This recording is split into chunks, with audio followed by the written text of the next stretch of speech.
Pemirsa, Kepala Dinas Koperasi dan UMKM Kota Denpasar, Made Erwin Surya Darmasena mapikeling majeng koperasi, mangda ngicenin pinjaman kredit wantah majeng anggota koperasi.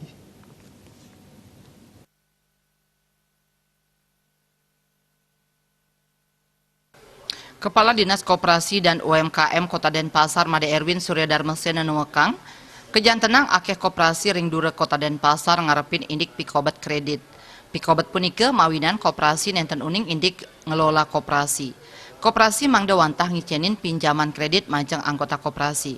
Kekantenang kanton akeh koperasi sani ngicenin pinjaman majeng sani nenten pindah ke anggota. Parindikan punika sani mejan tendangan pisan ngeniang pikobat merupa kredit sani ngandeg. Ritat kala ngicenin pinjaman kredit majeng anggota ipun Erwin Surya Darmasena mastikayang pikobat kredit side kapuputang. Kalau koperasi itu dalam pemberian kredit harus memberikan pinjaman kepada anggota. Nah, banyak koperasi-koperasi kita memberikan pinjaman kepada non-anggota. Nah, ketika memberikan pinjaman ke non-anggota, di sanalah akan jadi masalah.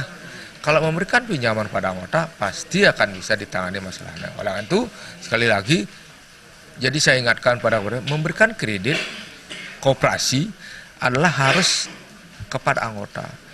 Kalau bukan anggota, pasti akan menimbulkan masalah. Bisa aja kredit macet. Ngicenin pinjaman kredit tiosan saking anggota koperasi, mejantan sidang langgar peraturan perundang-undangan perkoperasian, saha ring pungkuran sidang ngeniang pikobat ring pemargin operasional koperasi, mina kadi ageng nyane kredit sani ngandeg.